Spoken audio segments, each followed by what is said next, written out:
Hello, student. In this lesson, we will discuss an essential quality for good academic writing: coherence. Have you ever read something that is hard to follow, where the writer jumps around from idea to idea and does not use devices to connect the words, sentences, and paragraphs? This is what you need to avoid in your own writing. Among the many tasks facing a writer, one of the most important is to supply the link that explains how ideas in a text are related to one another. Coherence in writing is the logical link between words, sentences, and paragraphs. Coherent writing uses devices to connect ideas so that the flow of ideas from one sentence to the next is smooth and logical. In this lesson, you will learn 5 important methods that can help you achieve coherence in writing: logical organization of ideas, transitional words and phrases, repetition of keywords, pronoun reference, and parallelism. Now let's look at these methods one by one. The first method is logical organization of ideas. Let's imagine that you're baking a cake to a recipe. When you begin the recipe, you bring out all the ingredients, measure them, and line them up in the order in which you will use them. Once you have everything laid out, even complicated recipes would now seem fairly easy. The same is true in writing. When ideas are laid out in a clear and logical order, they seem more coherent. Thus, the writer will find it easier to talk about the ideas, and the reader will find it easier to follow the ideas. Now the question is, how to create that order? 4 commonly used patterns of organization are chronological order, spatial order, order of importance, and topical order. Chronological order is the order of time. In chronological order, items are arranged in the order in which they occur. Chronological order can suit many types of writing. For example, it is very common in narration. When we tell a story, we usually follow the order in which the events happen. Chronological order is also commonly used for processes.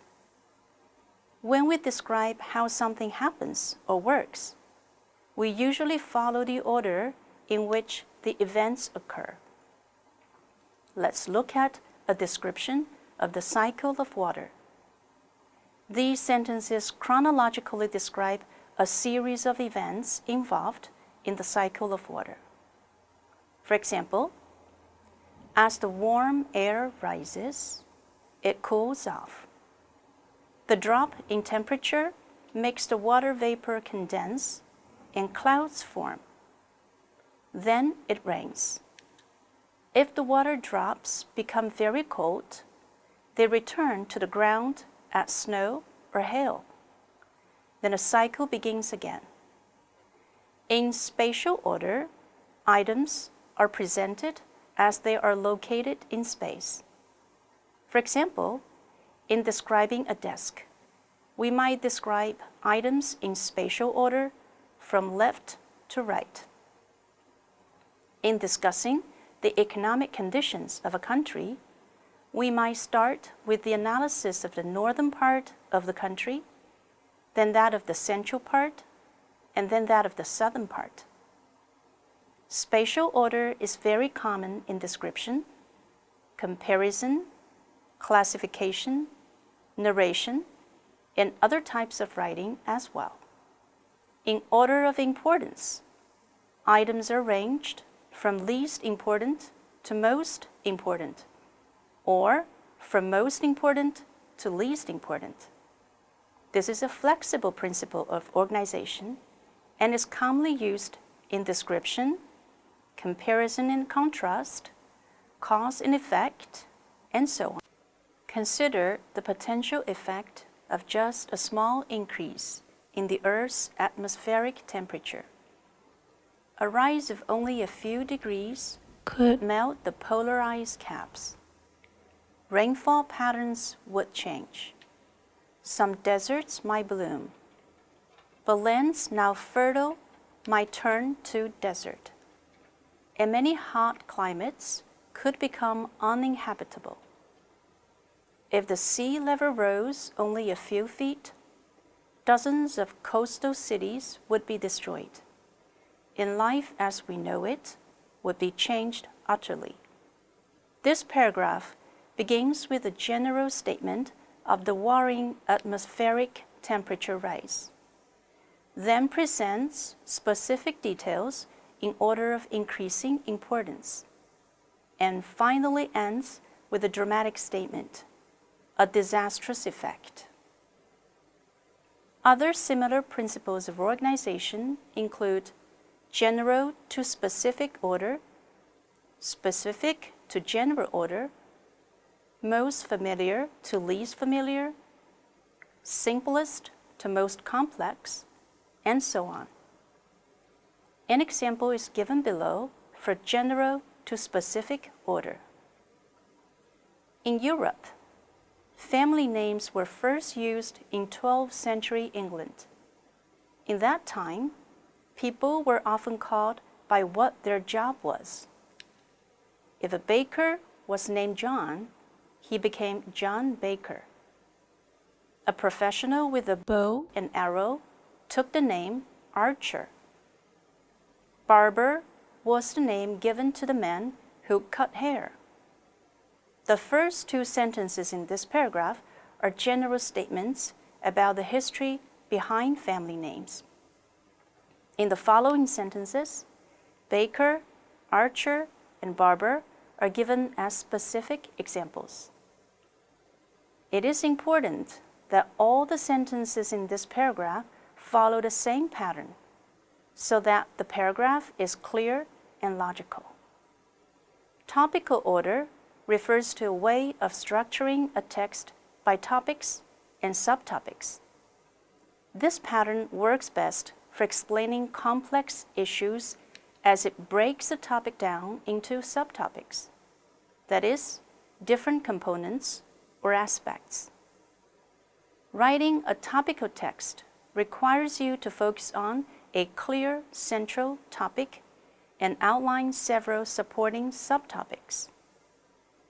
The sequence of subtopics should flow logically and provide a clear explanation of the central topic. For example, a discussion of the causes of floods might include heavy rainfall at river sources, snowmelt, irresponsible damming, and natural disasters out at sea.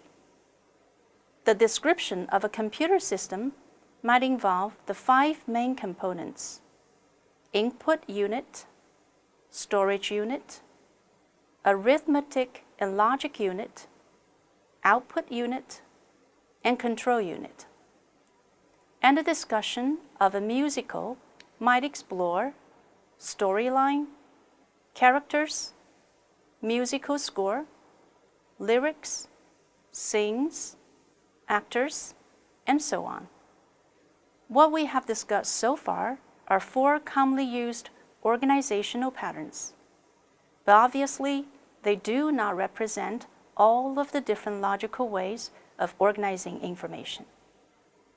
You may also see a problem-solution pattern, a cause-effect pattern, or an effect-cause pattern, and sometimes combinations of patterns as your ideas and purposes become more complex.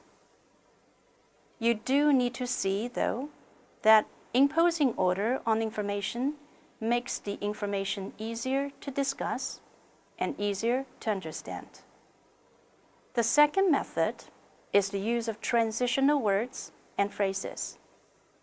Transitions are words and phrases that explicitly link sentences and paragraphs to each other, indicating the logical connections that exist between different ideas. In providing the reader with these important cues, you tell the reader to think in a particular way. There are different types of transitions. There are transitions within paragraphs. These transitions act as cues that help readers to anticipate what is coming before they read it.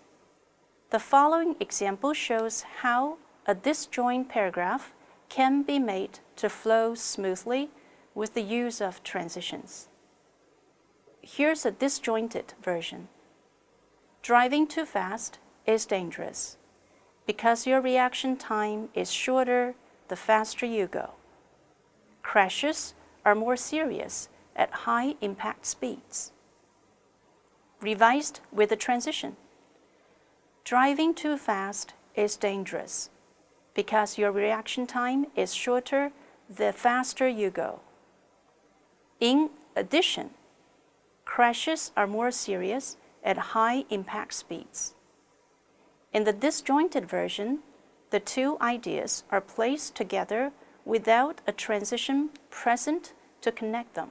In the revised version, the sentences are linked by a transition in addition to connect the two ideas for smoother flow, giving the reader a better understanding of what the writer wanted them to know. Next, let's look at an example where transitions are used to signal the logical connection between each pair of sentences. It's a shame that every high school student isn't required to take a course in first aid.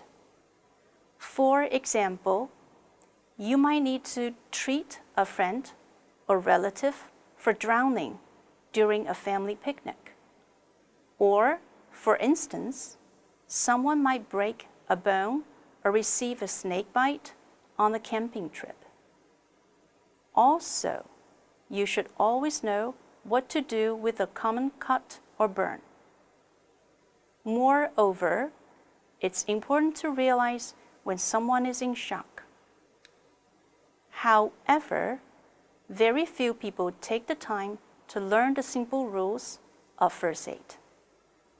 The underlined transitions in this paragraph help readers understand the logic of how these ideas fit together. There are also transitions between paragraphs. These transitions will highlight the logical connection that already exists between paragraphs. With these transitions in place, the flow of your writing will be smooth, and your readers will be able to follow your argument more easily. Here's an example of two paragraphs, each discussing one view about the consumption of fast food. Let's see how a transitional word is used to signify the relationship between these two paragraphs. People are in favor of fast food for a number of reasons. For example, it saves time. There are outlets everywhere and does not require shopping for ingredients, so it is convenient. Furthermore, at just a few dollars for a meal, it can be a cheap alternative for low-income families. Conversely, there are many drawbacks to overconsumption of fast food. Firstly, the evidence shows that fast food contributes to health problems such as obesity. Secondly, its packaging creates environmental problems such as litter. Moreover, its constant advertising in the media manipulates young people with images of thin, happy people having fun. As these two paragraphs discuss two opposing views about the consumption of fast food, the word conversely is placed at the beginning of the second paragraph to signal a transition to the opposite idea. The third method to achieve coherence in a text is to repeat key words. The repetition of keywords helps to emphasize the main idea of a piece of writing. Here's an example. The repetition of the noun flag helps the reader remain focused on the main idea of the text. Flags are pieces of cloth that hang from poles. We don't think of pieces of cloth as being very important, yet a flag is a very important symbol. A flag is a message that tells about a group of people. A white flag raised in battle shows that one side is giving up. A flag placed on new land shows that someone from the country represented by the flag has been there. Each country has its own flag. People fly flags on certain days to show pride in their country. Nouns typically are the words that should be repeated.